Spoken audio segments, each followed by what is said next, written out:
Hello everyone, welcome back to my channel. My name is Dr. Tina and in today's video we'll be discussing the best revision strategy for last 15 days. Okay, I know ये जो 15 days होते हैं इसमें सबसे ज़्यादा confusion होती है और stress भी होता है, पढ़ने का मन भी नहीं करता है बट कुछ टाइम पे ऐसे होता है कि सब कुछ पढ़ लें. तो सबसे बेस्ट और ईजी और sorted way I will be sharing in this video, okay guys, because I have been getting many messages regarding the preparation strategy for the last 15 days. So let's get started, okay? But keep in mind that in these 15 days only one mantra you have to learn, and that is revision, revision and revision. Okay, इस time तक आपके सारे base सब कुछ strong हो चुका होता है जितना आप कर सकते थे. अब इन 15 डेज़ में ना जो पढ़ा है उसे इतना बार रिवीजन कर लो, अपनी आइज़ के आगे से बार बार निकाल लो कि वो छप जाए. ऑल राइट, तो सबसे पहले हम स्टार्ट करेंगे टिप्स के साथ. ठीक है, अब आप जितने भी आर्ट्स स्टडी करते थे वो ठीक है, बट अब मेक श्योर कि at least 12 to 13 hours every day देना ही देना है आपने.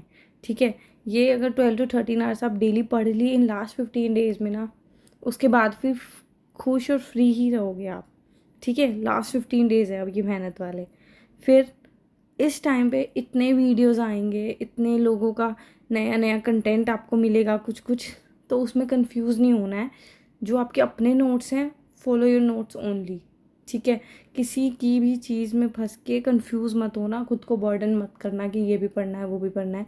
तो बेटर है बस अपने नोट्स से स्टिक रहो बस. ठीक है, और एक कोशिश करो, पता है क्या होता है इस टाइम पे ना, हमें रिलैक्स्ड होना होता है. हम अजीब सा लेवल का पैनिक कर रखे होता है माइंड. तो सबसे बेस्ट जो मैंने अपने टाइम पे किया था वो ये है, एक चार्ट बनाओ, उसमें सारे सब्जेक्ट्स को लिखो. ठीक है, कैटेगराइज करके, जैसे मैं आगे बताऊंगी डिवीजन सब्जेक्ट्स का, उसको वैसे चार्ट बनाओ सब्जेक्ट्स लिख के. और जैसे जैसे रिवीजन होता जाएगा ना, आप उनके आगे एक एक टिक करो.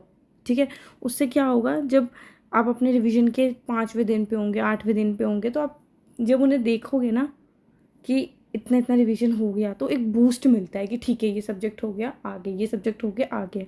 और फिर जब एक बार ही ख़त्म हो जाए फिर से रिवीजन स्टार्ट कर दो, फिर डबल टिक करते रहो. तो इससे ना एक बूस्ट मिलता है कि हाँ ये सब्जेक्ट इतनी इतनी बार तो हमने कर ही लिया है. ठीक है, और अब एकदम डीपली थरोली पढ़ने नहीं बैठना है. अब बस पेजेस पलटने वाला पढ़ना है कि बस पढ़ लिया, हाँ हाँ ये आता है ये आता है ये आता है, नेक्स्ट. ठीक है, तो एक चार्ट बनाओ और उसमें डिवाइड करके लिखो. सबसे पहले मोस्ट इम्पॉर्टेंट, मैं इतनी स्ट्रैटेजीज़ बनाती थी कि बस मुझे पास होना था, that was my only goal.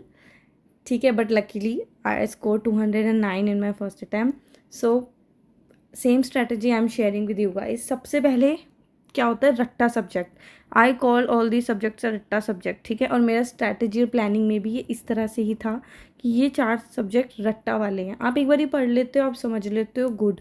But आप इनको जितनी बार पढ़ते हो ना, हर बार लगता है यार ये तो भूल गए थे, ये याद नहीं रहता. तो इनको पढ़ने का अब सबसे बेस्ट टाइम है, सबसे बेस्ट टाइम लास्ट 15 डेज है. अब ये जितना पढ़ोगे ना ये याद रह जाएंगे एग्ज़ाम तक. तो इसलिए रोज़ 2 घंटे सुबह दे दो, अर्ली मॉर्निंग या जो भी तुम्हारा रूटीन है, सबका अलग अलग होता है. तो अपने हिसाब से अपना रूटीन देखो कि जल्दी सुबह उठ के करते हो या लेट नाइट तक करते हो या मिड डे में स्टार्ट करते हो, how ever you want. But subject wise divide कर लो. ठीक है ना, जैसे रट्टा सब्जेक्ट्स हैं, एन एंड बायो केम, माइक्रोपैथो, इन चारों को रोज़ एक सब्जेक्ट उठाओ. ठीक है, और जैसे उस सब्जेक्ट का रिवीजन खत्म हो जाए, नेक्स्ट टाइम बायो केम, फिर माइक्रो, फिर पैथो, फिर रिपीट अगेन एंड अगेन. मैंने क्या किया था, जो मेरी माइक्रो बायो थी ये मैंने प्रीति मैम से पढ़ा था, और वो मैंने अपने पुराने वीडियो में भी शेयर किया. वो लिमिटेड नंबर ऑफ पेजेस थे बस, जिन्हें मैंने रटना था बार बार. और टच वर्ड क्वेश्चन ना जब माइक्रो के आए, मैंने जस्ट क्वेश्चन रीड किया, और रीड करते ही मुझे आंसर याद आया, मैंने वो ऑप्शन में देखा, टिक किया, नेक्स्ट. सोचा ही नहीं, जितना सोचोगे इन सब्जेक्ट्स में उतना कन्फ्यूजन होगा. तो रट्टा सब्जेक्ट के संग तो दिमाग ज़्यादा चलाओ ही मत, रट्टा करो और नेक्स्ट. इनको जितनी बार रट्टा करोगे, जितनी बार रट्टा करोगे, ये उतना ही ईजी फील कराएंगे. नहीं तो कन्फ्यूज ही होते रहोगे कि यार ये आता है सब्जेक्ट या नहीं आता. तो प्लीज़, हाँ, ये 4 सब्जेक्ट है हमारे रट्टा सब्जेक्ट, तो इनको एक एक करके ख़त्म करना. और बहुत स्लो मत रीड करना, फास्ट फास्ट करना. अब इस ऑर्डर में करना चाहो तो इस ऑर्डर में भी कर सकते हो, या इस ऑर्डर में भी कर सकते हो, how ever you want, but कर लो इनको, ठीक है। एक ख़त्म करो नेक्स्ट, फिर एक ख़त्म करो नेक्स्ट, ठीक है। अब इनमें हमें क्या याद करना है, रट्टा सब्जेक्ट में ये ध्यान रखना है कि सबसे फर्स्ट कि एक बार रिवीजन हो गया इसका मतलब ये नहीं कि ये हो गए सब्जेक्ट। जैसे ही ख़त्म हुए हमारे पैथो तक, फिर से एनेट, फिर से बायोकेम, फिर से माइक्रो, फिर से पैथो, मतलब लास्ट डे तक बार बार करते रहो, चाहे जितनी बार तुम कर सकते हो रिवीजन, ठीक है। बेस्ट टाइम है ये लास्ट 15 डेज इसको करने के। अब पढ़ोगे तो लास्ट तक याद रहेगा। एक सब्जेक्ट पढ़ना, फिर नेक्स्ट पे मूव करना, ये मत सोचना थोड़ा ये थोड़ा वो, फिर दोनों में से कुछ भी नहीं हो पाएगा और दिन निकलते रहेंगे। तो बेटर है पहले पैथो उठाना, फटाफट फास्ट रिवाइज करना, फिर नेक्स्ट माइक्रो, फिर बायोकेम, फिर एनेट, ठीक है। नेक्स्ट ग्रुप ऑफ सब्जेक्ट मैंने बनाया है नंबर 2 पे स्मॉल सब्जेक्ट्स का, जो ये हमारे 5 सब्जेक्ट्स हैं। अब इनको ना मैं सबको 5 मार्क्स का कंसीडर करती हूँ, तो ऑन एन एवरेज हम लगा लेते हैं 25 मार्क्स टोटल बनता है हमारा, ठीक है। अब ये देखो कि ये सब्जेक्ट्स के मैंने बताए थे एनेस्थीसिया, साइकेट्री के शॉर्ट नोट्स, बहुत बहुत लेस नंबर ऑफ पेजेस में। मैंने PDF भी अपनी टेलीग्राम चैनल पे अपलोड किया है। वो ना लिटरली 1.5 आवर में एनेस्थीसिया रिवाइज हो जाता है, साइकेट्री रिवाइज हो जाता है, आराम से आप पढ़ो तब भी। तो ये तो एक एक दो दिन में वो निपटेंगे, और इनको जितनी बार रिवाइज करोगे 15 दिन में बहुत बार रिवाइज हो जाएंगे। तो मेक श्योर कि वो जो आपके स्मॉल सब्जेक्ट्स वाले 2 घंटे हैं उनमें इनको करना है और ख़त्म करना है, ठीक है। प्लीज़ 25 मार्क्स इन्हीं से आ जाएंगे, और 25 भी ये लगा लो तो मिनिमम भी, अगर दो भी क्वेश्चन इनसे सही हो जाएंगे ना, तब भी 8-10 क्वेश्चन तो सही हो ही गए ना। बिकॉज क्या होता है, काफ़ी लोग इन्हें छोड़ देते हैं छोटे सब्जेक्ट्स को, वो गलती नहीं करनी है ना। छोड़ने वाली गलती तो कभी करनी ही नहीं है। अगर अभी भी कोई ऐसा है जिसने ये सब्जेक्ट में से कुछ छोड़ा है, तो अभी भी 15 दिन है, पढ़ लो एटलीस्ट। कुछ भी नहीं पढ़ना तो जो इसकी डर्मा की तो चैंटिंग ही आप कर सकते हो NLC से, ठीक है। डर्मा की चैंटिंग NLC से एनफ है। एनेस्थीसिया साइकेट्री चैंटिंग से हो जाएंगे, प्लस नोट्स तो मैंने दे ही रखे हैं, उसको भी पढ़ सकते हो, जो भी इजी लगता है कि आपका जल्दी रिवाइज होएगा। हमारा फोकस ही होना चाहिए कि रिवीजन जल्दी होना चाहिए, ठीक है। नेक्स्ट, अब इन स्मॉल सब्जेक्ट्स में सबसे इम्पॉर्टेंट पॉइंट जो मेरे को मेंशन करना है, इनकी इमेजेस। ये सारे ना इमेजेस वाले सब्जेक्ट हैं, भर भर के इमेजेस आएंगी, भर भर के। और अगर आपके पास स्मॉल नोट्स हैं इनके, तो उन नोट्स को बार बार पढ़ते रहो। मैंने अपने शेयर कर रखे हैं टेलीग्राम चैनल पे। मेन पॉइंट, अगर 2 मार्क्स भी एक सब्जेक्ट से आपके पास आ गए तो भी 10 नंबर ऐसे ही आ रहे हैं, और 1 नंबर 2 नंबर की वैल्यू इस एग्ज़ाम में हम सबको पता है, ठीक है। तो कोई सब्जेक्ट इस टाइम पे मत छोड़ना आप, स्पेशली ये छोटा। इसलिए मैंने डिवीजन सब्जेक्ट्स की इस हिसाब से की है, रट्टा सब्जेक्ट, नंबर 2 स्मॉल सब्जेक्ट्स, ठीक है। 2 घंटे इसको और 2 घंटे उसको दिए। ये जब ख़त्म होंगे नेक्स्ट, बस इनका साइकिल ऐसे ही चलते रहना चाहिए बार बार सब्जेक्ट्स का, सर्कुलर मोशन में। फिर आते हैं हमारे मेजर्स, ओके। अब ये 3 सब्जेक्ट ही हमें 90 मार्क्स देंगे, राइट।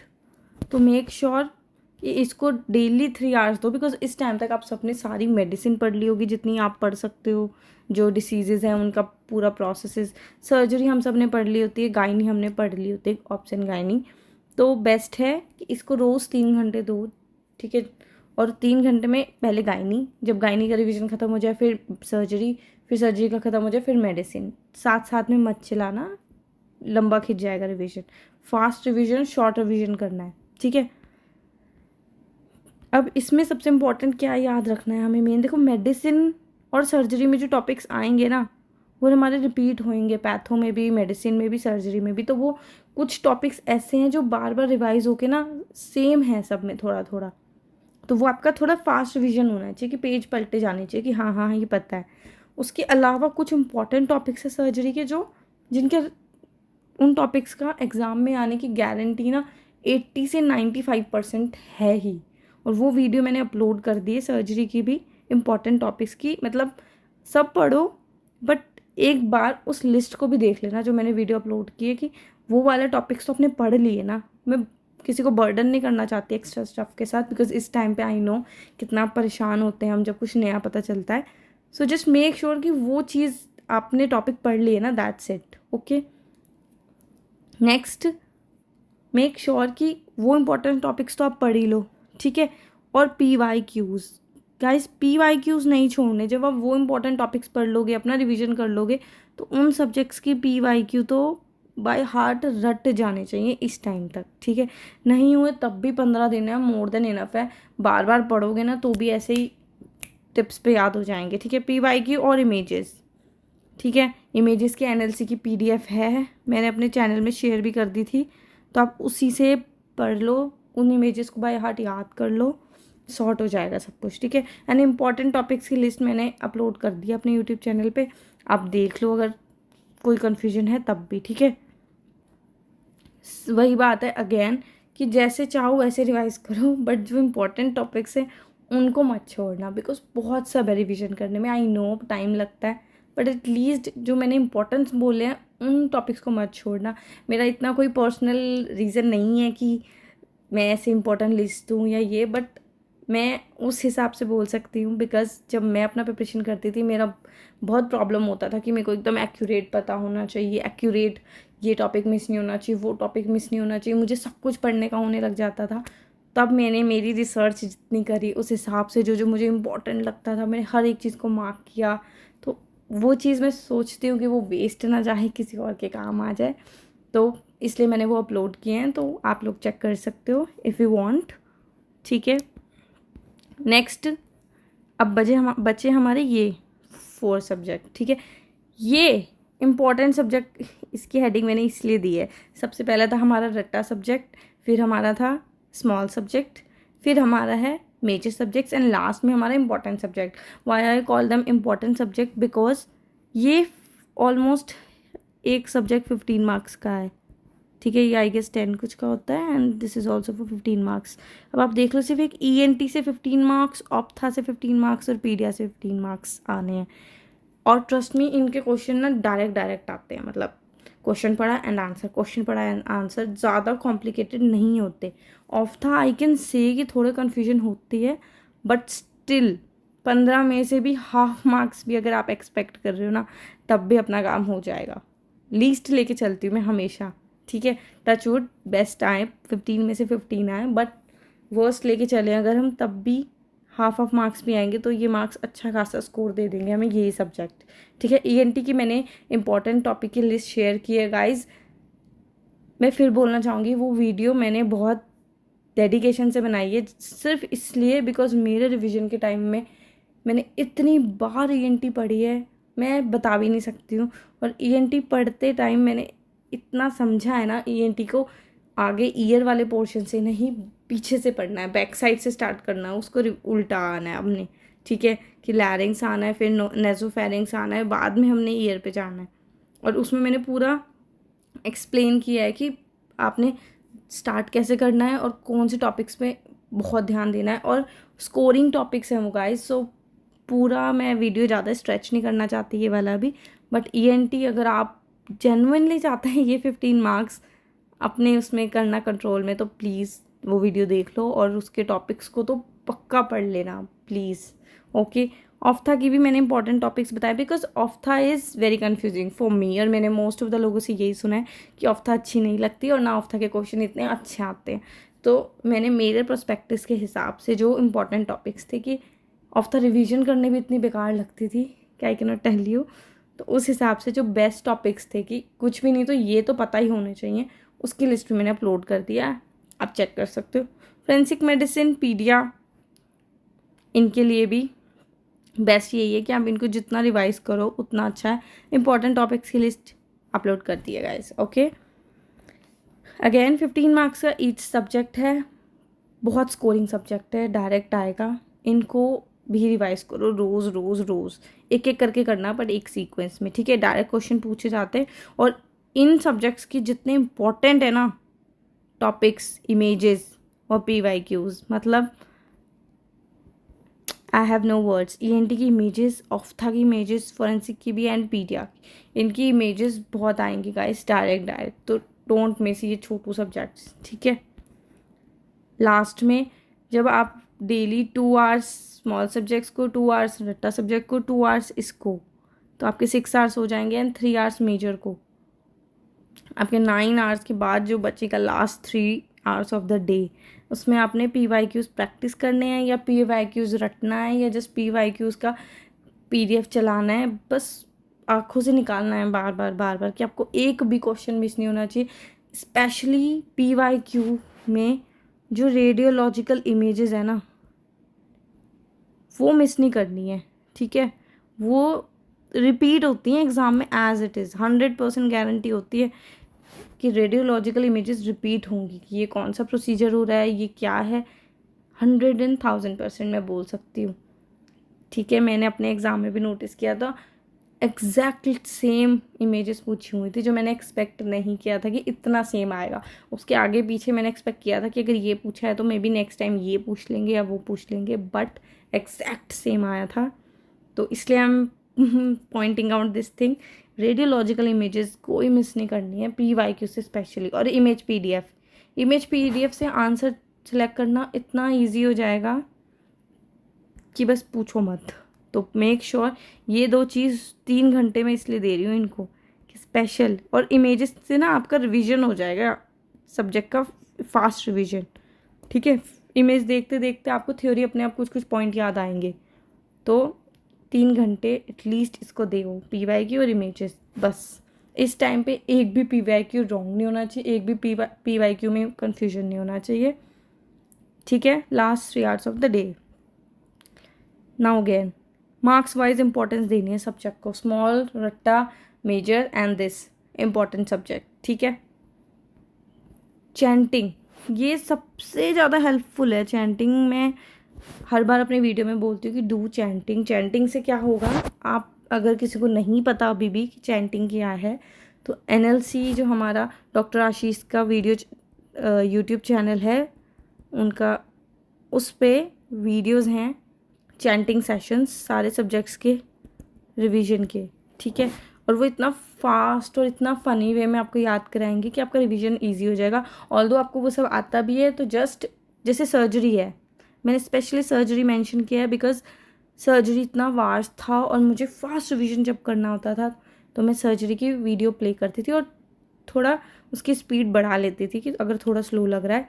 वो इतनी फास्ट और सारे इंपॉर्टेंट इमेजेस, ठीक है, इंपॉर्टेंट पॉइंट्स सब फटाफट रिवाइज कराते हैं कि एक फ्रेश सा शॉर्ट फास्ट रिवीजन हो जाता है। तो किसी को भी सर्जरी ऑफ्था में प्रॉब्लम लगती है तो एटलीस्ट इन दोनों सब्जेक्ट का तो मैं 100% रिकमेंड करूँगी कि चैंटिंग आप कर लेना, बहुत आसान हो जाएगा, ठीक है। फोरेंसिक एंड डर्मा के लिए भी मैं बोलूँगी यही चीज़, बाकी आप सब सब्जेक्ट के लिए भी ट्राई कर सकते हो, बट मैं सब सब्जेक्ट के लिए रिकमेंड नहीं करूँगी बिकॉज कुछ सब्जेक्ट ऐसे होते हैं जो हमारे इतने स्ट्रॉन्ग होते हैं कि उसके लिए हमें ये सब किसी चीज़ की ज़रूरत ही नहीं है ना, just go through your notes और काम आसान। बट जो बहुत लेंदी है और जो आपको लग रहा है कि हाँ यार ये याद नहीं रह पाता जितनी बार भी अपने नोट्स से रिवाइज करता, तो फास्ट वे के लिए आप चैंटिंग कर सकते हो कुछ स्पेसिफिक सब्जेक्ट्स की जो आपको लगता है। सर्जरी और ऑफ्था के लिए मैं 100% रिकमेंड करूँगी कि जब पढ़ने का मन ना हो और उसको जल्दी ख़त्म करना है तो चैंटिंग करो और ख़त्म करो, ठीक है।